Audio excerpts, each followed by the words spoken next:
Imagine holding a coin so small it disappears between your fingers, yet powerful enough to bend time, memory, and money around it.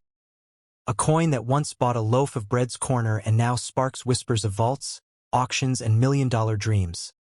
A coin struck in an ordinary year, passed from palm to palm, ignored by millions, until one day someone stops, looks closer, and asks the dangerous question that turns pocket change into legend.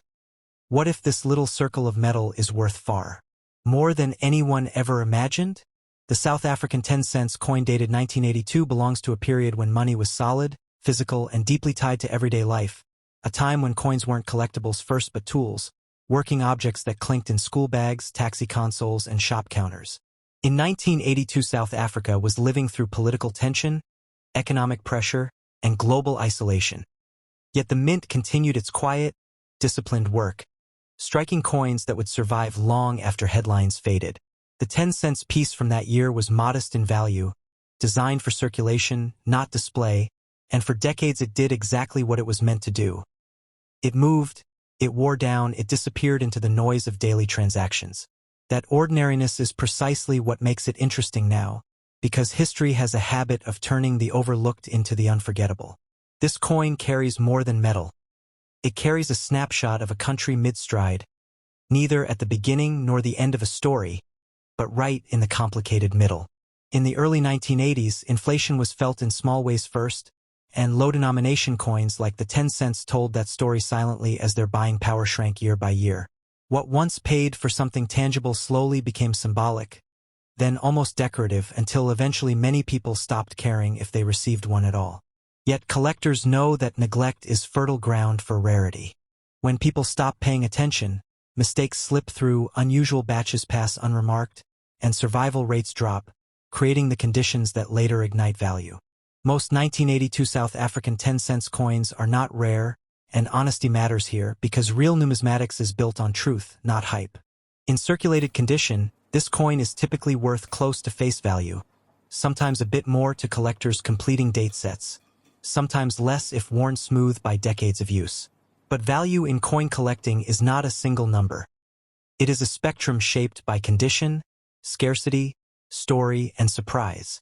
An uncirculated example, preserved with sharp details and original luster, can already step into a different category, especially as time thins the population of perfect survivors. Coins that never entered circulation are time capsules, and time capsules attract attention. Where the narrative becomes electric is in the realm of errors, anomalies, and undocumented variations. Throughout minting history, coins have been struck off-center, double-struck, struck on the wrong metal, or paired with mismatched dies. These mistakes are not flaws to collectors. They are fingerprints of human and mechanical imperfection, and they can transform a common coin into something genuinely rare.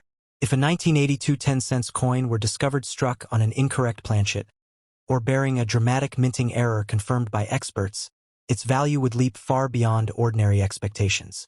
This is not fantasy. This is how numismatic history has repeatedly unfolded across the world. To understand how a small African coin can even be spoken about in the same breath as million-dollar values, you have to widen the lens.